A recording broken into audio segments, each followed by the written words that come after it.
Hi everybody, welcome to Storytime Under the Silent Sky. It's my fairly new channel. My regular channel is Silent Sky Creations. And I haven't been on much lately because I have been busy traveling a little bit and I've been sick, unfortunately. But this week, well, first of all, I don't have my tripod. I don't know where it is because I've been out of town and I don't know where it went. So I'm kind of jerry-rigging my phone and I hope it stays up. But on this channel, I like to share some books, some children's books, some life story books, and I have my favorite place, one of my favorite places in the house. And this happens to be my oldest daughter's old room. She's out of the house and has a baby of her own and lives about an hour away, but I've cleaned up her room and I just find this to be a cozy little space on her bed with a bunch of pillows and just plants and lamps and nice lighting. But this week I had an opportunity to go to a place that I never thought I would get to visit again. When I was a child, I used to go to a camp. I lived in Chicago, and I used to go to camp in northern Wisconsin for 8 weeks out of every summer. And my parents, it started where they would put you on a plane and you'd fly into Rhinelander and then take a bus to camp. And my first couple years, I didn't know anybody. I would just go by myself.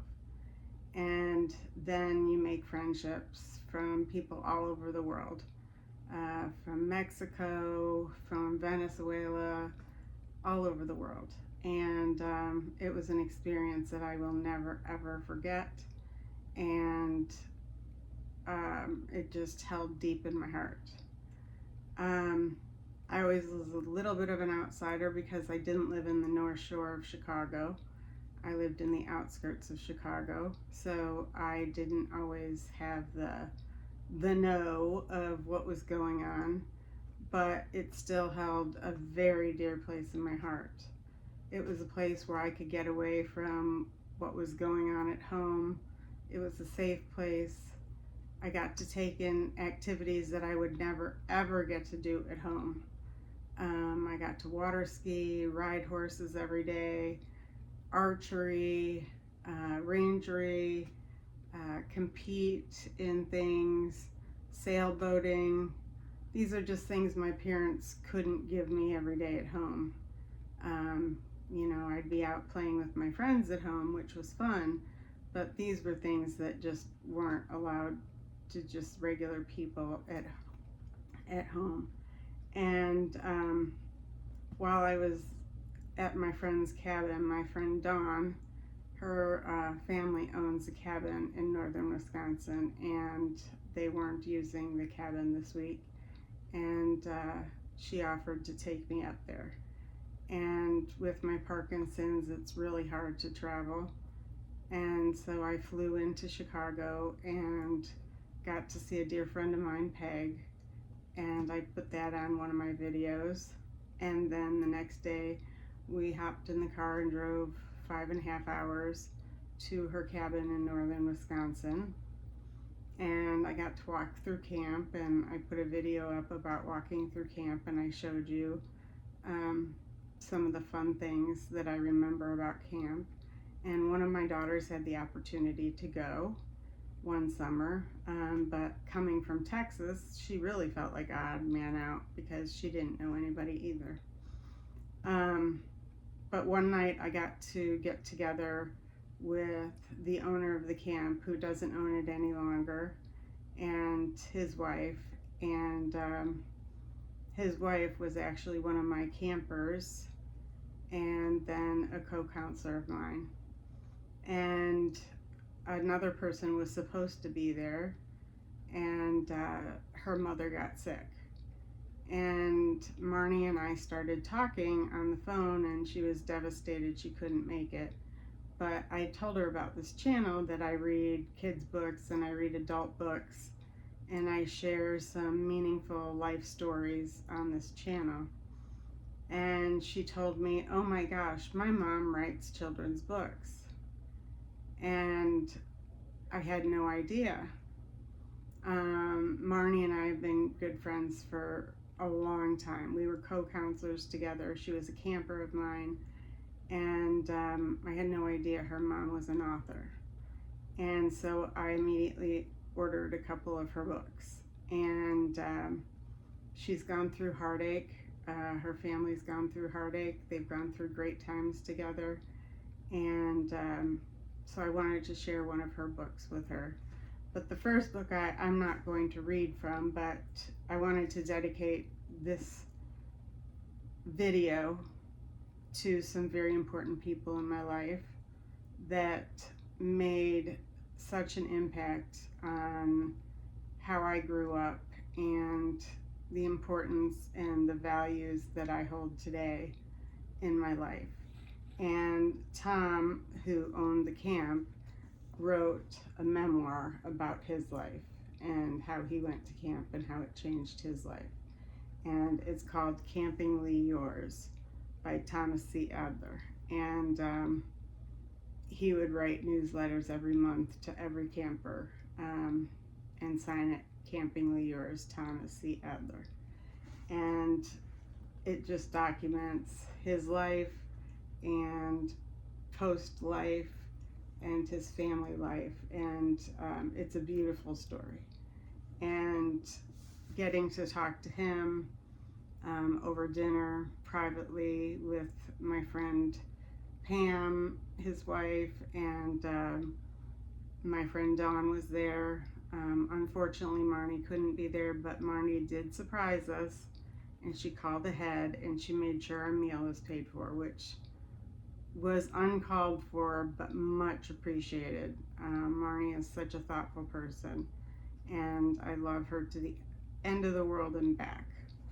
But the book I want to share with you is dedicated to Marnie and her mom and her family, and it's called My Angel Watches Over Me. And this book I think was kind of guided after they had a loss in their family. And if you've had a loss in your family, I think you can relate to it. Unfortunately, I've had a few losses in my family of young people, and this means a lot to me, and I just wanted to share it with you. But Marnie's mom's pen name is Ruthie Darling. And this is called My Angel Watches Over Me by Ruthie Darling. Illustrated by Adam Devaney. Well, we all get angels when we're born, and mine came in the early morning. My angel loves me night and day and lets me know it's here to stay. And when Mom walks to the school bus with us, but when it rains, we take the bus. And my angel's awake when I'm in school, and it helps me follow the golden rule.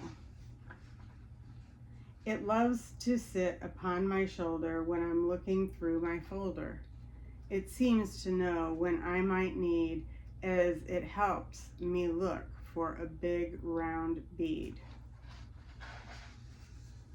And when I'm finished with a picture book, it smiles as I put it back in its nook.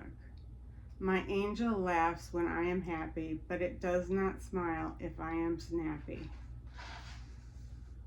It stays around when I'm good or I'm bad, and it comforts me on the days I'm sad. It's here for me when I am strong, when the strong wind blows, and even when it rains or snows.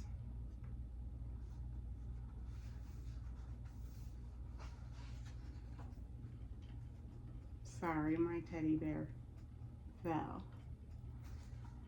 When Mom and I are at the park, my angel laughs as we hear a dog bark, and it follows us over to a shiny red swing where it flitters about as I smile and sing.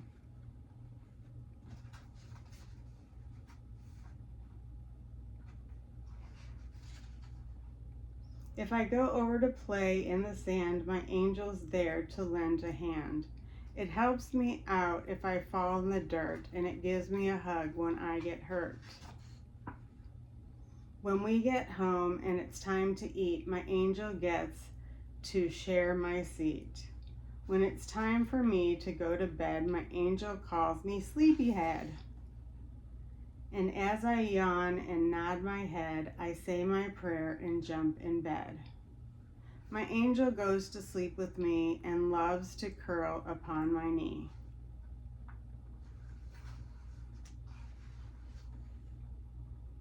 It stays with me throughout the night, and it's here for me at dawn's first sight. I love you. When it wakes up before I do, I hear it singing, I love you. And when it's time for a brand new day, my angel tells me I'm here to stay. My angel has a heavenly glow, and I love it more than you'll ever know. So, wherever you're from and whoever you are, you know an angel that shines like a star. And whether your angel is a he or a she, it's as perfect as you as mine is for me.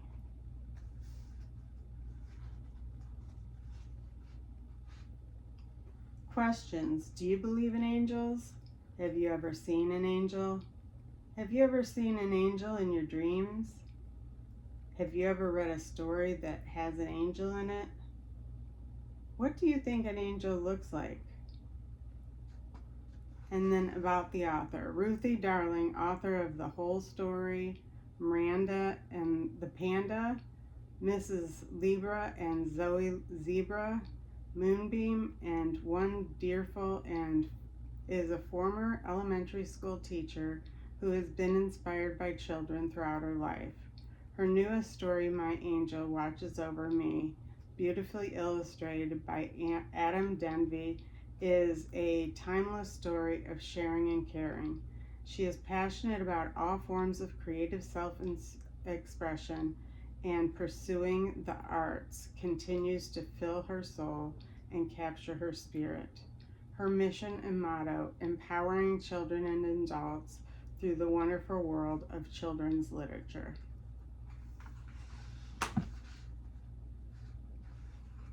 And I'm sending prayers to Ruthie as she became ill, and that's why Marnie could not come to our camp reunion, because Marnie is home and she's taking care of Ruthie.